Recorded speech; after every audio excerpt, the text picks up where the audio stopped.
সরস্বতী পুজো অনেক দিন হলো, কিন্তু ভিডিও আসতে একটু লেট হয়ে গেল, একটু ব্যস্ত থাকার কারণে। আসলে নিজেদের পুজো তো বুঝতেই পারছো ব্যস্ততা কতটা। দেখো ঠাকুর চলে এসেছে। আমাদের এবছর ঠাকুর কিন্তু অনেক বড় ছিল।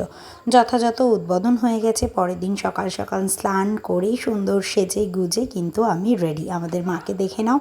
আমি দেখো এখানে পুজোর সব জোগাড় করে নিয়েছি। ঠাকুরমশাই চলে এসেছে, আমাদের পুজোও কিন্তু শুরু হয়ে গেছে। তোমরা কত তারিখ পুজো করেছো? 2 তারিখ না 3 তারিখ? দেখো এখানে মায়ের চক্ষুদান হচ্ছে।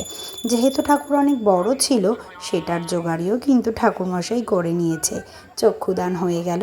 আচ্ছা, যেটা বলছিলাম, তোমাদের কবে পুজো হয়েছে? 2 তারিখ কি 3 তারিখ? অবশ্যই কমেন্টে জানাবে। আমাদের আরতি পর্ব চলছে। আরতি পর্ব শেষ হলেই এই যে শান্তির জল দিয়ে দিল। তারপরের দিন Day 2.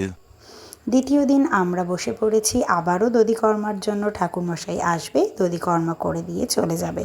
ভীষণ সুন্দর করে সাজিয়েছিল আমাদের মাকে আমাদের কমিটির Day লোকেরা। 3. তৃতীয় দিন অনুষ্ঠিত হয়েছিল বাচ্চাদের বসে আঁকো প্রতিযোগিতা, এবং সন্ধেবেলা ছিল বিভিন্ন ধরনের মোমবাতি প্রতিযোগিতা, ফুচকা খাওয়ার প্রতিযোগিতা। ফুচকা খাওয়ার কম্পিটিশানে কিন্তু অনেক লোক ছিল। যতটুকু দিতে পেরেছি ততটুকু দিয়েছি। ইউটিউব আমাদের 3 মিনিট টাইম দেওয়াতে অনেকটা সহজ হয়েছে শর্টসটা বড় করার জন্য। মিউজিক্যাল বলের অনুষ্ঠিত হয়েছিল। তারপর আমাদের সম্মান দেওয়া আপাতত হচ্ছে। স্মৃতিস্মিতাকে আমাদের কৌশিক দা সম্মানিত করল।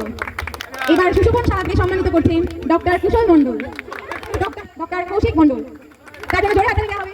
আকাশ ঘোষকে সম্মানিত করছে আরো এক কমিটি মেম্বার, যাকে সম্মানিত করছে আমাদের ডক্টর কৌশিক মণ্ডল, সবচেয়ে পরিশ্রমী সুকমল সভা।